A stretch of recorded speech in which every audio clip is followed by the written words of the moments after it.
పని ప్రదేశాలలో లైంగిక వేధింపులు జరగకుండా అరికట్టేందుకు ప్రభుత్వం గట్టిగా ప్రయత్నం చేస్తుందని ఆంధ్రప్రదేశ్ మహిళా కమిషన్ చైర్పర్సన్ రాయపాటి శైలజ అన్నారు. ప్రకాశం జిల్లా పర్యటనలో భాగంగా ఒంగోలు నగరంలోని జీజీహెచ్లో గల నర్సింగ్ విద్యార్థులతో వన్ స్టాప్ సెంటర్ బాల్ సదన్లు ఆమె తనిఖీ చేశారు. ఈ సందర్భంగా ఆమె మాట్లాడుతూ తాను మహిళా కమిషన్ చైర్మన్గా బాధ్యతలు చేపట్టినప్పటి నుంచి ఉత్తరాంధ్ర, రాయలసీమ జిల్లాలలో పర్యటించానని, దక్షిణాది జిల్లాలలో ప్రథమంగా ఒంగోలుకు రావడం జరిగిందని అన్నారు. తాను పర్యటించిన ప్రాంతాలలో మహిళలపై జరుగుతున్న అగత్యాలపైన, పని ప్రదేశాలలో జరుగుతున్న సంఘటనలపైన, గృహహింసపైన అవగాహన కలిగించడం జరుగుతుందని అన్నారు. విద్యార్థినులకు గుడ్ టచ్, బ్యాడ్ టచ్ అనే దానిపై అవగాహన అవసరమని, ఇంటి వద్ద కూడా తల్లిదండ్రులు ఆడపిల్లల యొక్క స్థితిగతులను పర్యవేక్షించవలసిన అవసరం ఉందని అన్నారు. చాలా మందికి ఇటీవల కాలంలో మహిళా కమిషన్ కమిటీ ఒకటి ఉందని చాలా మందికి అవగాహన లేదని ఆమె అన్నారు. విద్యార్థులకు, కాలేజీల్లో, ఆఫీసులో పనిచేసే మహిళలకు అందరికీ అన్ని చోట్ల భయం ఉందని అన్నారు. ఐసీసీ కమిటీ గురించి మహిళల్లో అవగాహన కల్పించాలని అన్నారు. ఇటీవల కాలంలో ఇన్స్టాగ్రామ్ ద్వారా చిన్న వయసులోనే ఆకర్షితులై గర్భం దాల్చే స్థాయికి ఎదుగుతున్నారని, అలాంటి వాటిని నివారించేందుకు గట్టి చర్యలు చేపడుతున్నామని అన్నారు. నర్సింగ్ విద్యార్థులు అవసరమైనటువంటి వసతులను సమకూర్చలేకపోతున్నారని, వెంటనే సమకూర్చాలని ప్రయత్నం చేయాలని కమిషన్ దృష్టికి తీసుకువెళ్లారు. వన్ స్టాప్ సెంటర్లోని వివాహానికి ముందు కౌన్సిలింగ్ హాల్ను ఆమె ప్రారంభించారు. వన్ స్టాప్ సెంటర్లో జరుగుతున్న పనితీరును ఆమె ప్రత్యేకంగా పరిశీలించారు. రామ్నగర్ 3వ లైన్లోని బాల్ సదన్లో చిన్నారుల మధ్య కేక్ కట్ చేసి క్రిస్మస్ శుభాకాంక్షలు తెలియజేశారు. చిన్నారులకు స్వీట్ పంచిపెట్టారు. ఈ కార్యక్రమంలో ICDS PD Suvarna, one stop centre అధికారి Jyothi Supriya, Podili CDPO Sudha Maruthi, coordinator Evangeline తదితరులు పాల్గొన్నారు. సో మహిళా కమిషన్ చైర్పర్సన్గా బాధ్యత పట్టాక ఇది is the first time Ongole రావటం. అంటే రాయలసీమ, ఉత్తరాంధ్ర వైపు కవర్ చేసాం కానీ ఇంకా ఇటువైపు మేము ఇంకా రాలేదు. సో ఈరోజు రావటం జరుగుతుంది. ఎందుకంటే మేము ఎక్కువ ఈ 6 నెలల్లో చూసిన కేసెస్లో ఏంటంటే ఎక్కువ గృహహింస కేసులు కానివ్వండి, లేకపోతే ప్రివెన్షన్ ఆఫ్ అంటే సెక్షువల్ హెరాస్మెంట్, లైంగిక వేధింపులు అనేది కొంచెం అంటే బయటికి చాలా వరకు చెప్పడానికి భయపడుతున్నారు. బట్ ఏదో ఒక విధంగా కంప్లైంట్స్ అనేవి మా వద్దకు వస్తున్నాయి, అనానిమస్గా కానివ్వండి, లేకపోతే పేరు చెప్పకుండా ఇలా జరుగుతుందనే విషయంలో. సో వీటి మీద ఏంటంటే అవేర్నెస్ అనేది తక్కువగా ఉంది, విచ్ ఇస్ అ ఫ్యాక్ట్. ఎందుకంటే ఐసీసీ ఇంటర్నల్ కంప్లైంట్ కమిటీ అనేది మ్యాండేటరీగా ప్రతి కాలేజ్లో, యూనివర్సిటీలో ఎక్కడైతే మోర్ దెన్ 10 ఎంప్లాయీస్ ఉంటారో ఫామ్ అవ్వాలి. ఆన్ పేపర్లో ప్రతి ఒక్కళ్ళు ఫామ్ చేస్తున్నారు కానీ అసలు ఐసీసీ అంటే ఏంటనేది అక్కడ చదువుకుంటున్న ఆడపిల్లలకు కానివ్వండి, మగపిల్లలకు కానివ్వండి, ఆర్ ఈవెన్ అక్కడ పనిచేస్తున్న స్టాఫ్కి కూడా ఒక కమిటీ ఉందనేది తెలియట్లా, విచ్ ఇస్ వెరీ అన్ఫార్చునేట్. ఎందుకంటే ఈవెన్ ఎన్సీఆర్బీ రికార్డ్స్ ప్రకారం లైంగిక వేధింపులు వర్క్ ప్లేసెస్లో ఏదైతే 4 గోడల మధ్య జరుగుతుందో అది ఇంక్రీజ్ అవుతూనే ఉన్నాయి. ప్రతి 3 కేసెస్లో 2 కేసెస్ కూడా రిపోర్ట్ అవ్వట్లా, ఒకళ్ళే రిపోర్ట్ చేస్తున్నారు. ఎందుకంటే కాలేజెస్, యూనివర్సిటీస్కి వచ్చేసరికి ఏంటంటే పాస్ చేయరని ఒక భయం, లేకపోతే టార్గెట్ అవుతాం ఒక భయం, లేకపోతే ప్రాక్టికల్స్లో ఏదైతే మార్క్స్ కట్ చేస్తాను భయంతో ఇదొక భయం. అదే పనిచేసే చోట అయితే ప్రమోషన్ రాదనో లేకపోతే ఆఫీసర్ అని అంటారు. సో ఇలాంటి భయాల మధ్య మా ఆడవాళ్ళు కానివ్వండి, ఆడపిల్లలు చదువుకునే ప్రదేశాల్లో, వర్క్ ప్లేసెస్లో ఒకలాంటి స్ట్రెస్ ఫీల్ అవుతూ వర్క్ చేస్తున్నారు. ఒక అవుట్లెట్ అనేది ఉండాలి, ఆ బాధ్యత ఐసీసీ అనేది తీసుకోవాలి. సో మేము ఎక్కడికి వెళ్ళినా కూడా ముఖ్యంగా డిస్ట్రిక్ట్ కలెక్టర్స్కి, వాళ్ళు ఆ డిస్ట్రిక్ట్కి హెడ్ కాబట్టి వాళ్ళు కొంచెం ఇంకా స్ట్రిక్ట్గా ఇంప్లిమెంట్ చేయాలి. ఐసీసీస్ పేపర్లోనే కాదు, అది ప్రతి చోట డిస్ప్లే అవ్వాలి. డిస్ప్లే అవటమే కాదు, అవేర్నెస్ సెషన్స్ అనేది అందరికీ జరగాలి.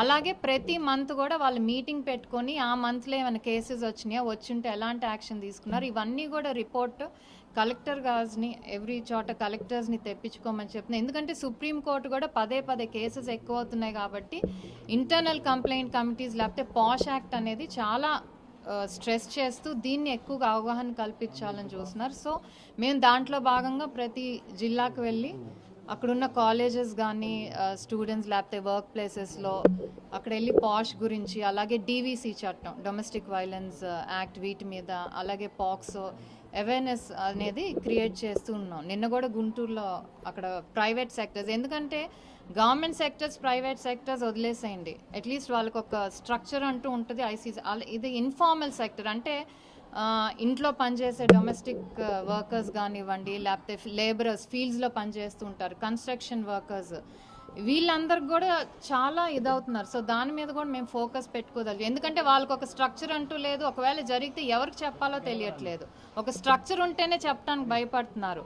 సో దీన్ని ఎక్కువగా అట్లీస్ట్ నా టర్మ్లో ఏంటంటే పాష్ మీద ఒక సీరియస్ ఒక డెసిషన్ తీసుకొని దీన్ని స్టేట్ వైడ్, మిగతా స్టేట్స్ గురించి తెలియదు కానీ at least in Andhra we want to make ఈ రేట్ ఏదైతే ఉందో ఈ హెరాస్మెంట్ రేట్ అనేది తగ్గించే విధంగా కలెక్టివ్గా గవర్నమెంట్తో, అలాగే women and child welfare department వీళ్ళు కూడా చాలా అవేర్నెస్ సెషన్స్ తీసుకుంటున్నారు. సో వీళ్ళందరితో కలిసి ఆ రేట్ అనేది తగ్గాలి. ఎందుకంటే మనం వికసిత్ భారత్ అంటున్నాం, స్వచ్ఛాంధ్ర స్వర్ణ భారత్ 247 ఇవన్నీ అంటున్నాం, 2040 ఇవన్నీ అవ్వాలంటే కేవలం మగవాళ్ళే కాదు, ఆడవాళ్ళు కూడా ఎక్కువ నంబర్స్లో వచ్చి వర్క్ చేయాలి. మేము వెళ్ళిన ప్రతి చోట స్కూల్స్ కానివ్వండి, కాలేజెస్, ఈవెన్ రోడ్డు మీద చూస్తుంటే ఆడపిల్లలు ఎక్కువ నంబర్స్ కనపడుతున్నారు. రేషియో మారిపోయింది, 60% గర్ల్స్ ఉంటే 40% బాయ్స్.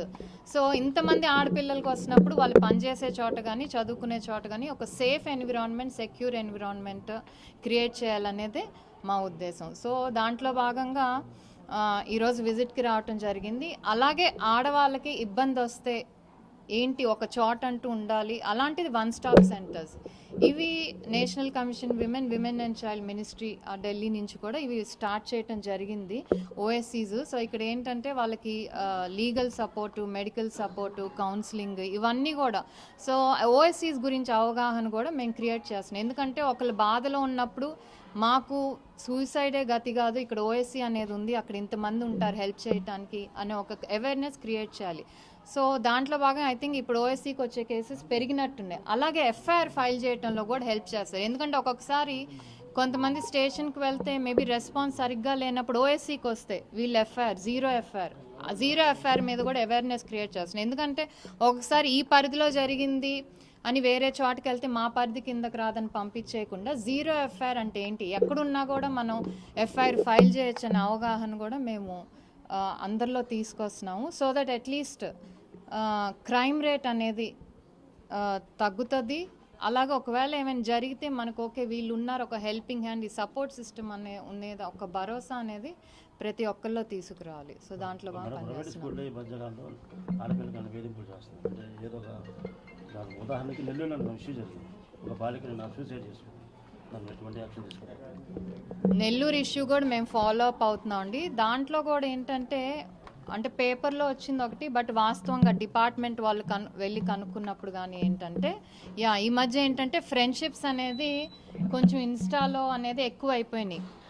అది చిన్న వయసు నుంచే 10th standard are 8th is not the age to love, it is only the age to study. కానీ ఏంటంటే ఎక్కువ సోషల్ మీడియా ఇన్ఫ్లుయెన్స్ వల్ల కానివ్వండి, వాటెవర్ ఆ ఫ్రెండ్షిప్స్ అనేవి ఎర్లీగా మొదలైపోయి ఇన్స్టాలో రిక్వెస్ట్లు పెట్టడం, లేకపోతే లవ్ మెసేజెస్ పెట్టడం. సో ఇది ఆ ఇష్యూలో మందలించడం జరిగింది.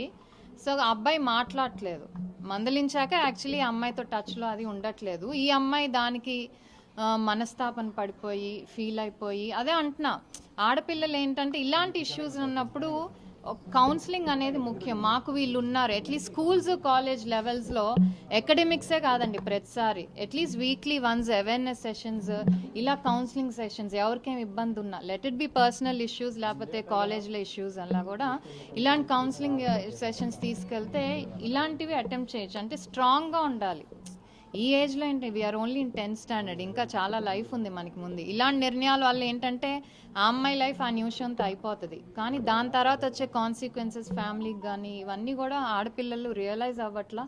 ఏ ఏజ్లో చేయాల్సింది ఆ ఏజ్లో చేయాలి. అలాగే పేరెంట్స్ కూడా ఒక కంట కనిపెడుతూ వాళ్ళకు కూడా రోజు అట్లీస్ట్ వాళ్ళతో 10 నిమిషాలు మాట్లాడితే ఏది మంచి ఏది చెడు అని చెప్తే ఇలాంటివి చాలా వరకు తగ్గుతాయి. తల్లిదండ్రులకి ఏ విధంగా మీరు అంటే ఇన్స్టా కానీ సోషల్ మీడియా చూడకుండా పిల్లలకి ఎలాగా? సోషల్ మీడియా ఆర్ ఇన్స్టాగ్రామ్ ఇవేమి చూడకుండా ఎవరు ఆపలేమండి, ఎందుకంటే అది మన పార్ట్ ఆఫ్ లైఫ్ అయిపోయింది. ఈవెన్ పేరెంట్స్ అందరం కూడా చూస్తూ ఉంటాం. ఇప్పుడు కొన్ని కాలేజెస్ ఏంటంటే ఈవెన్ ఎడ్యుకేషన్ మెటీరియల్ ఫోన్ ద్వారా వస్తుంది, ఆన్లైన్ ఇది. కాకపోతే అట్లీస్ట్ యాజ్ పేరెంట్స్ ఏంటంటే మనం ఎంతవరకు యూజ్ చేయొచ్చు, ఒక లిమిట్ అనేది పెట్టుకోవాలి. అంటే తెలియని వాళ్ళతో ఫ్రెండ్షిప్ చేయటం, ఎవరో మూడో వ్యక్తి ఇన్స్టాగ్రామ్లో పరిచయం అయిపోతే వాళ్ళతో ఫ్రెండ్షిప్స్ పెట్టుకొని, కొంతమంది ఆడపిల్లలు వెళ్ళిపోతున్నారు కూడా, ఇంట్లో చెప్పకుండా వెళ్ళిపోయి మళ్ళీ ప్రెగ్నెంట్ అయ్యి వచ్చి వాళ్ళ లైఫ్ అనేది స్పాయిల్ చేసుకుంటున్నారు.